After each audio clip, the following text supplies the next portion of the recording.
Agent Michael Green adjusted his tie as he stepped onto Flight 372. A bustling commercial flight from Washington, D.C., to New York City.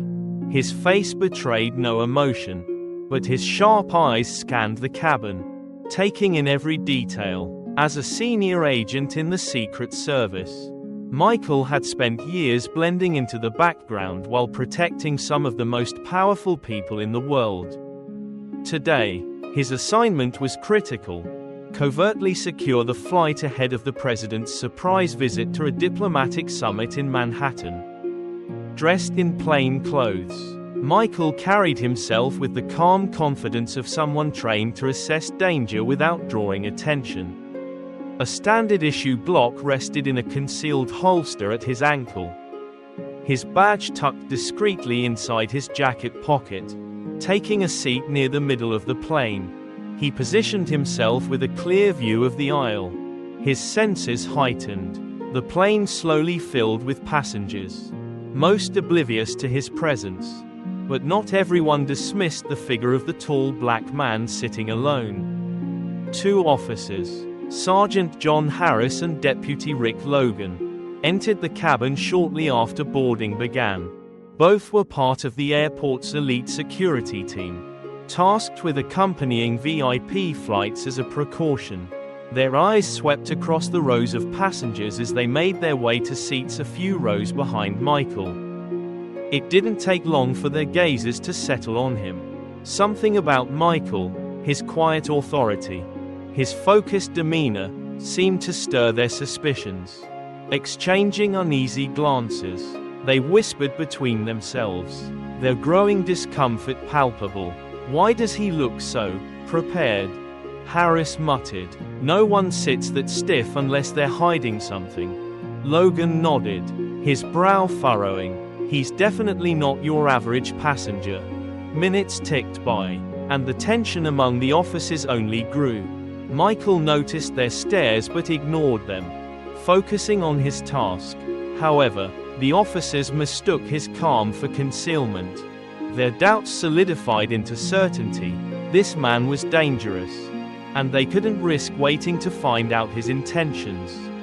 Finally, Harris stood, his movements abrupt, and Logan followed. They approached Michael with determined strides, their expressions a mix of authority and suspicion. "Sir," Harris said, his voice sharp, "we need to see some identification." Michael looked up slowly, his face impassive. He had faced scrutiny before, his job demanded it, but the pointed hostility in Harris's tone made the situation feel different. Still, he complied, reaching for his badge with measured movements. "I'm with the Secret Service," he said calmly, his voice steady but firm. "Here on official duty." Logan scoffed. "Secret Service? On this flight? You expect us to believe that?" Michael paused, his gaze unwavering. "Yes, and if you allow me to explain." Before he could finish, Harris spotted the firearm at Michael's ankle. His hand flew to his own weapon.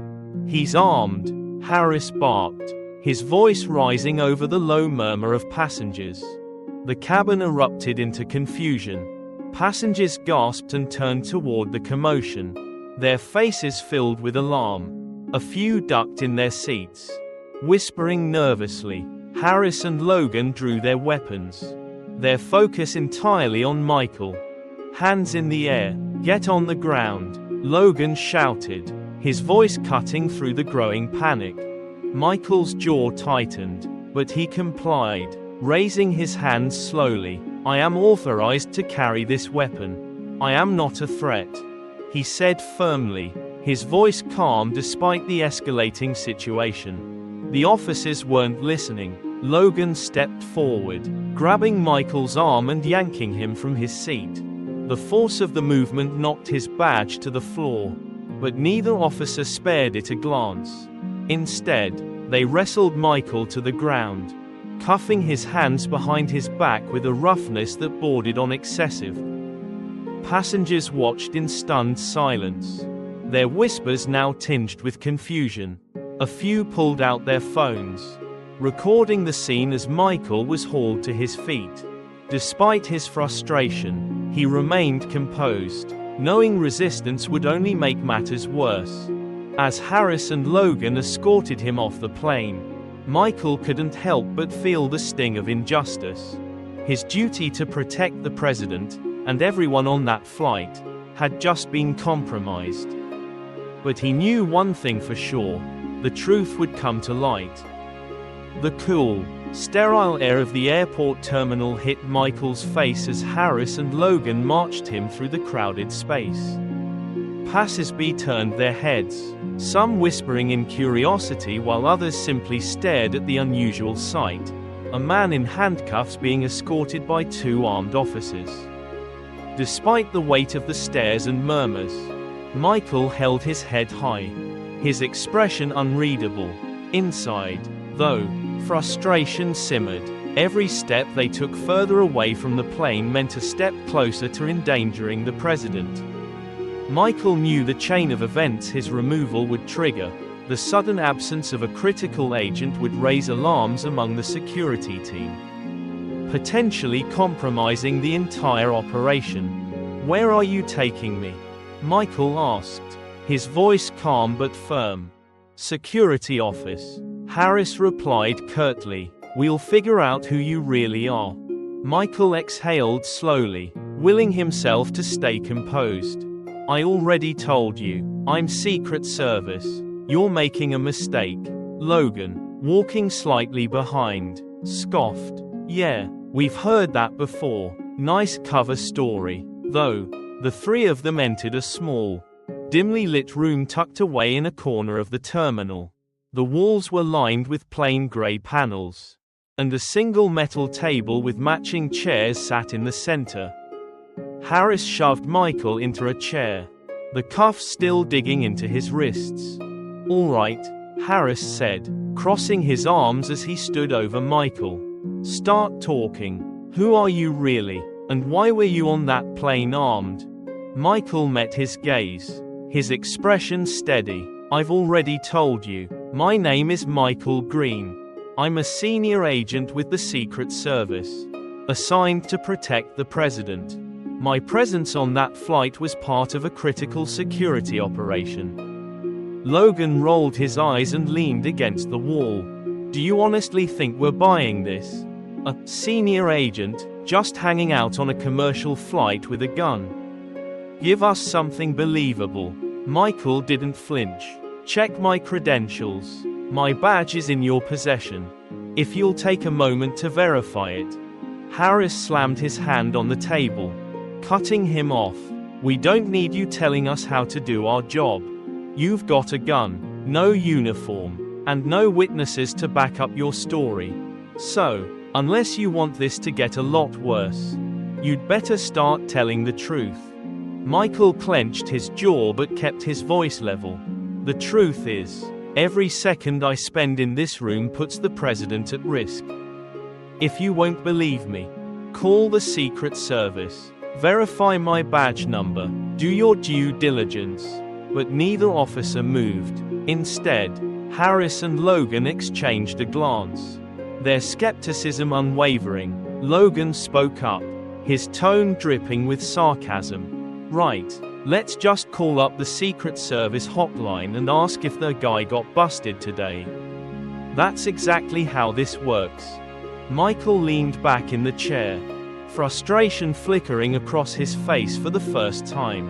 It was clear their biases had clouded their judgment, and no amount of logic or evidence would sway them in the moment. "Listen," Michael said, his voice dropping to a measured calm. "You've already made an error in judgment by detaining me. Don't make it worse by ignoring protocol. Check my credentials. The badge you confiscated will tell you everything you need to know." Harris stepped closer, towering over him. "Enough.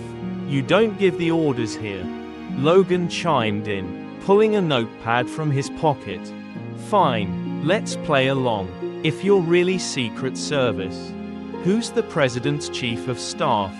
And don't Google it," he added with a smirk. Michael let the silence hang for a moment before replying. Margaret Daniels. The smirk on Logan's face faltered. But Harris didn't give him a chance to process it. Even if that's true, it doesn't mean anything. Anyone could know that. Michael shook his head slightly, as though disappointed. Then maybe you should focus on what does mean something. My badge and identification. You're wasting time. Logan hesitated, clearly unnerved. But Harris doubled down. We'll verify everything once we've finished questioning you. Michael's patience wore thin. You're not questioning me. You're stalling. The tension in the room was palpable. Harris opened his mouth to respond. But before he could speak, the door swung open. A uniformed officer stepped inside. His face pale. Sarge, the officer said, addressing Harris. We've got a situation. The president's chief of staff just called airport security. She's looking for someone named Michael Green. Harris and Logan froze. The color drained from their faces as the weight of their mistake began to sink in. Michael leaned forward slightly, his gaze steady. Looks like your call came in after all. The officer who had delivered the news shifted uncomfortably. She said he's a Secret Service agent and that his absence is jeopardizing the president's safety. For a moment, the room was silent. Harris and Logan exchanged a panicked glance, their confidence evaporating. Michael, however, remained calm. He had expected this moment, though it didn't erase the frustration of what he had endured.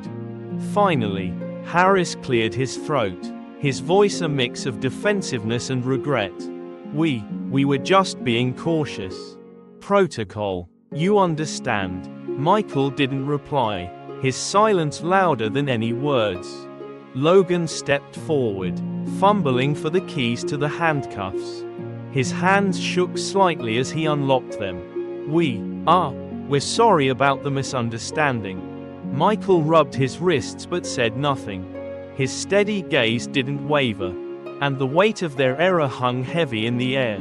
The door opened again, and this time, it wasn't a uniformed officer, it was the president's chief of staff. Margaret Daniels, flanked by two Secret Service agents.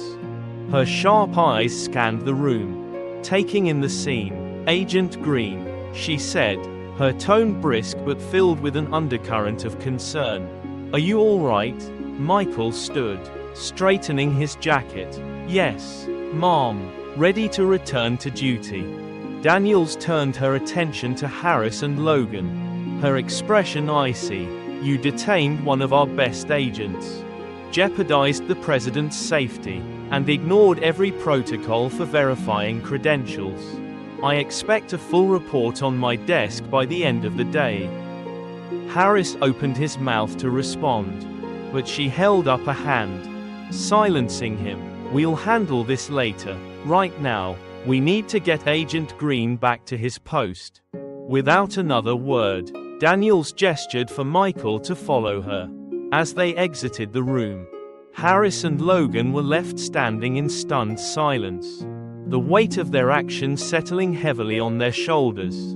Michael walked briskly through the airport terminal, his calm exterior masking the frustration simmering beneath the surface. Flanked by Margaret Daniels and the two Secret Service agents, he focused on one thing: getting back to the plane. Every step felt like a reminder of the time he'd lost, and with the president's safety hanging in the balance, each second counted. As they approached the boarding gate, the airline staff, clearly flustered, quickly stepped aside to let them pass.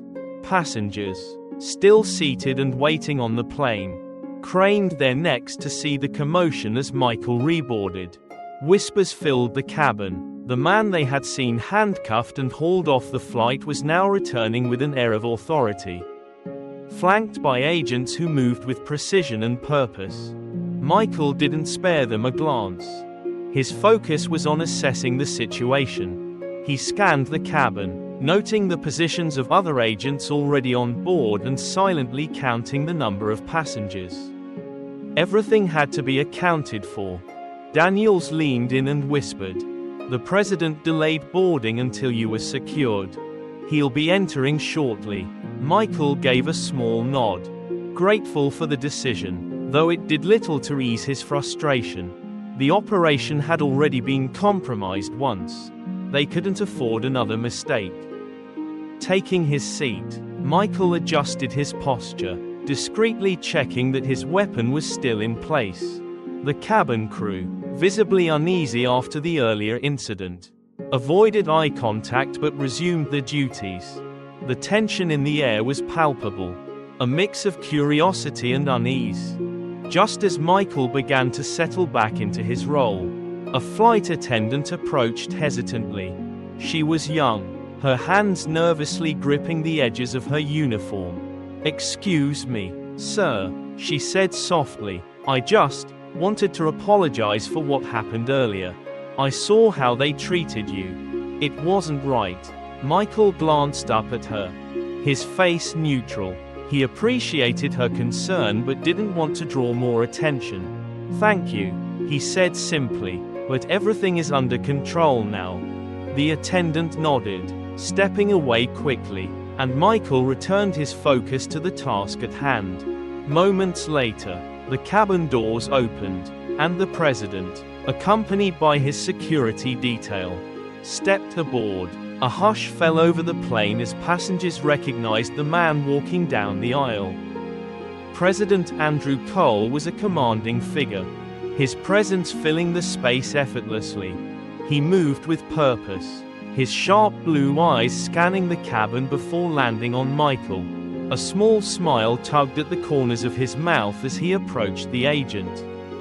"Green," the president said, his tone warm but firm. "Good to see you back where you belong." Michael stood, giving a respectful nod. "Thank you, Mr. President. I apologize for the delay." Cole waved a hand dismissively. "Not your fault. From what I've heard, you handled yourself well. Now, let's get this show on the road." The president continued to his seat, flanked by his detail, while Michael resumed his position. The atmosphere in the cabin shifted slightly, the presence of the president bringing both a sense of awe and tension. As the flight prepared for takeoff, Michael remained alert, his eyes scanning the cabin. His mind, however, lingered on what had just happened. The officer's actions weren't just an inconvenience, they were a stark reminder of the biases that persisted even in the most critical situations. Their assumptions had nearly derailed an operation and put lives at risk. The flight crew made their final announcements, and the plane began to taxi toward the runway. Michael's grip on the armrest tightened slightly. He knew better than anyone that the moments of calm were often when danger struck. His focus sharpened as the plane lifted off the ground, the hum of the engines filling the cabin. As the plane leveled out, Michael's earpiece crackled to life. A voice came through, low and professional, "All clear in the forward section." Michael pressed a finger to his ear. "Copy that. Middle section secure."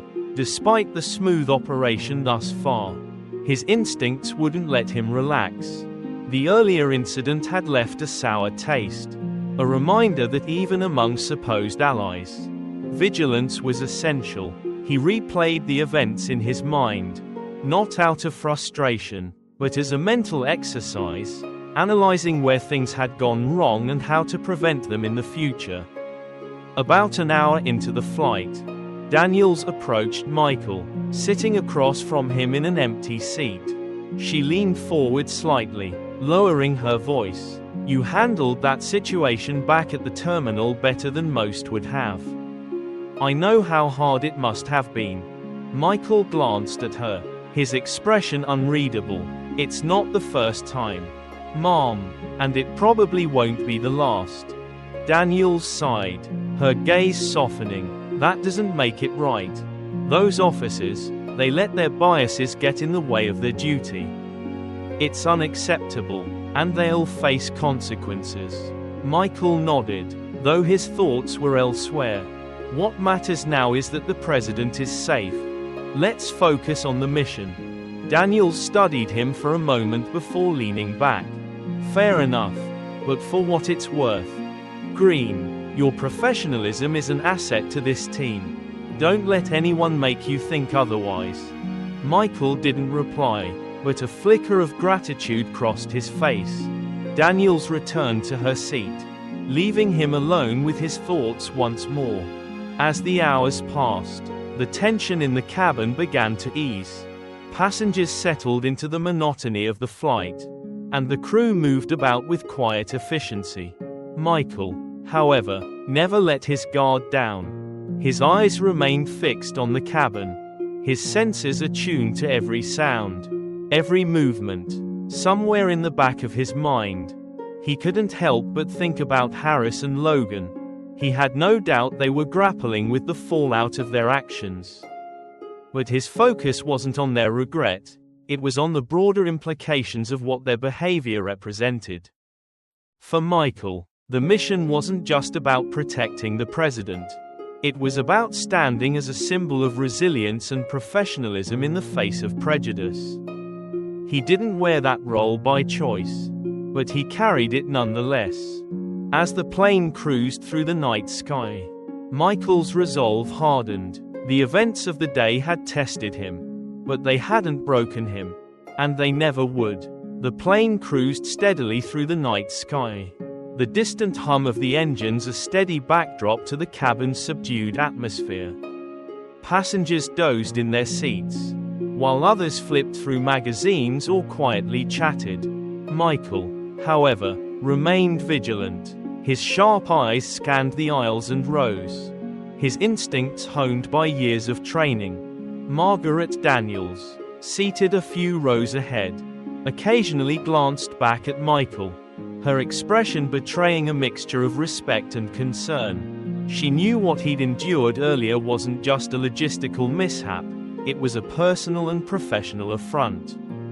But Michael seemed as unshaken as ever, his focus fully on the mission at hand. Suddenly, a flicker of movement near the rear of the plane caught Michael's attention. A man, dressed in a loose hoodie and jeans, stood and made his way toward the lavatories. At first glance, his movements seemed casual, but something about the way he carried himself felt off. Michael's gaze narrowed. The man glanced around, his eyes scanning the cabin in a way that seemed more deliberate than curious. Michael reached up, pressing a finger to the earpiece in his ear. Suspicious movement near the rear lavatories. He murmured, "Male, mid-30s, approximately 6 feet tall, wearing a gray hoodie."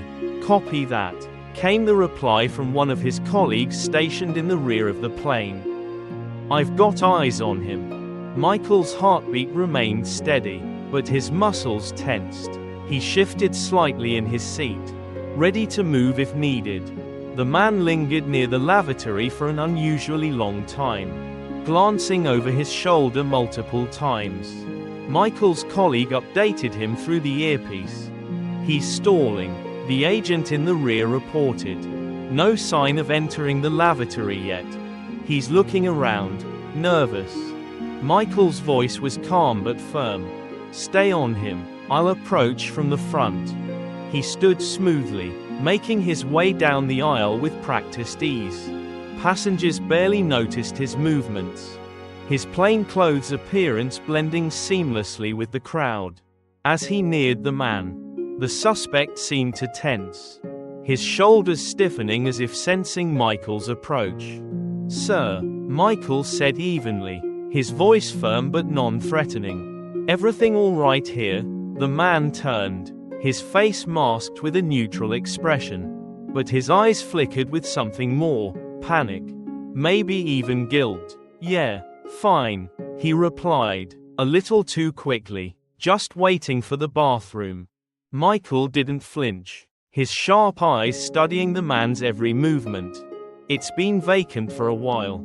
If you're not using it, I'll have to ask you to return to your seat." The man hesitated, shifting his weight from one foot to the other. Michael's instincts screamed at him that something was wrong. Before he could press further, the man abruptly moved, shoving past Michael and heading toward the aisle. "Agent down," Michael barked into his earpiece, pivoting to pursue. Passengers gasped as the commotion unfolded. The man moved quickly, weaving through the narrow aisle with surprising agility.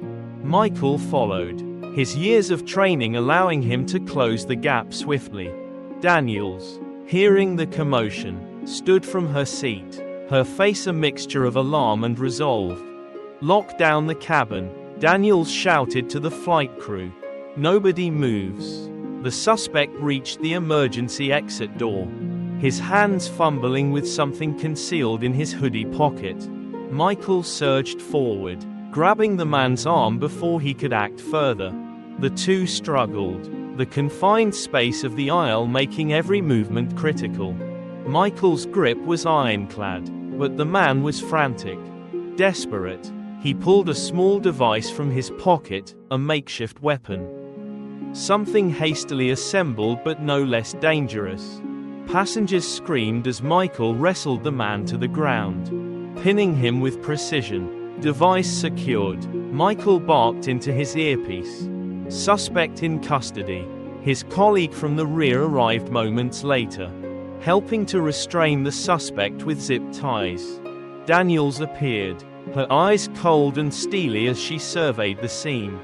"Get him to the galley and secure the area," she ordered. The agents complied, dragging the subdued suspect toward the rear of the plane as passengers whispered nervously among themselves. Once the man was restrained in the galley, Daniels turned to Michael, her expression firm. "What's the situation?" Michael held up the crude device. "Improvised explosive. Though not particularly sophisticated, my guess is he was planning to cause a panic. Maybe leverage the chaos to make a statement." Daniels nodded, her jaw tightening. "We'll let the ground team analyze it when we land. For now, make sure he stays contained." Michael gave a curt nod, his focus returning to the cabin. The suspect, now visibly shaken, sat hunched in the galley, flanked by two agents. His earlier bravado had evaporated, replaced by a mixture of fear and resignation. As Michael returned to his seat, the tension in the cabin slowly began to ease. Passengers exchanged nervous glances but settled back into their seats as the flight crew reassured them that the situation was under control. Daniels approached Michael again, leaning down to speak quietly. "This could have ended badly if not for your instincts." Michael gave a small nod but didn't reply. His focus remained on the mission, his mind already running through the next steps. The president's safety had been secured for now, but Michael knew the job wasn't over until they landed safely. The remainder of the flight passed without incident, though the atmosphere remained charged. Michael stayed alert, his eyes constantly scanning for anything out of place. Daniels occasionally glanced his way, her respect for him clear in her expression. As the plane began its descent, Michael allowed himself a moment of reflection. The events of the day, the wrongful detention, the near incident with the suspect, had tested him in ways few could understand. But through it all, his resolve had never wavered. He was a protector, and nothing would change that. The wheels of the plane touched down smoothly on the tarmac, the sudden deceleration a welcome reminder that the flight had ended without further incident. Michael remained seated, his eyes scanning the cabin one last time as the passengers began to murmur and gather their belongings. The president, still seated, turned briefly and gave Michael a nod of acknowledgement, a silent gesture of respect for his service and vigilance. Margaret Daniels stepped up to Michael's seat as the passengers prepared to disembark. "The ground team's already waiting," she said quietly. "We'll debrief the president and hand the suspect over to federal custody." Michael nodded. "And the passengers? The crew is trained to manage them." Daniels replied, "I'll stay behind to handle the formalities. You should go with the president. This isn't over yet." Michael rose from his seat, his posture as calm and composed as ever, despite the tension of the past few hours. As the plane's door opened, he escorted the president down the steps and into the waiting convoy of black SUVs. Agents surrounded the president, creating a moving shield of security as they transferred him safely to the vehicle. Michael slipped into the passenger seat of one of the trailing cars, his eyes scanning the surroundings. The convoy pulled away, leaving the airstrip and heading toward a secure location for the president's next engagement. Michael allowed himself a moment to relax, his gaze shifting to the Washington skyline visible in the distance. The mission was nearly complete, but the day's events lingered heavily in his mind. At the airport, Margaret Daniels oversaw the transfer of the detained suspect to federal authorities. The man, now shackled and subdued, offered no resistance as agents led him away. The crude device he'd been carrying was bagged and marked for investigation. Daniels knew it would take weeks to piece together the suspect's motives. But one thing was clear: Michael's quick actions had prevented a potential tragedy. Meanwhile, the two airport officers who had detained Michael earlier, Harris and Logan, stood near the security office, their expressions heavy with guilt. The gravity of their mistake was now undeniable. They had not only endangered the president but also undermined their credibility as officers of the law. Daniels approached them, her gaze steely. "You two should consider yourselves lucky this didn't end in disaster," she said coldly. "Your actions today were reckless and unprofessional. Agent Green was trying to protect the president, and you nearly sabotaged that mission." Harris shifted uncomfortably, his voice barely above a whisper. "We made a mistake. We let our assumptions cloud our judgment." "A mistake?" Daniels shot back. "A mistake could have cost lives today. This wasn't just about Agent Green, it was about your duty, which you failed to uphold." Logan cleared his throat, his tone remorseful. "We'll take full responsibility for what happened. We're prepared to face whatever consequences come our way." Daniels studied them for a moment, then nodded. "You'll have your chance to explain yourselves. But let me be clear, this isn't just about disciplinary action. You need to reflect on why this happened. If you can't move past your biases, you have no place in this line of work." With that, she turned and walked away, leaving the two officers in somber silence. Later that evening, Michael joined the president and a small group of senior staff in a private room at the secure facility. The president, seated at the head of the table, addressed the group. "Today's events were a stark reminder of the challenges we face, not just from external threats, but from within." President Cole began, his tone measured. "Agent Green's actions under pressure were exemplary. Because of him, we're all here safely." The president's gaze shifted to Michael. "Agent Green, your professionalism and resolve in the face of injustice are a credit to this organization. You didn't just protect me today, you protected everyone on that plane." "Thank you." Michael inclined his head respectfully. "Just doing my job, sir." President Cole paused, his expression turning serious. "But we can't ignore the bigger issue here. What happened to you should never happen to anyone, let alone someone sworn to protect this country. Bias, whether conscious or unconscious, has no place in our security operations. We need to do better." The room fell silent, the weight of his words settling over everyone present. As the meeting concluded, Michael stepped outside, taking a moment to breathe in the cool night air. Daniels joined him, her expression softer than it had been earlier. "You handled yourself well today," she said, her tone sincere. "Better than most would have in your position." Michael gave a small nod. It's part of the job. But that doesn't make it easier. No, it doesn't, Daniels agreed.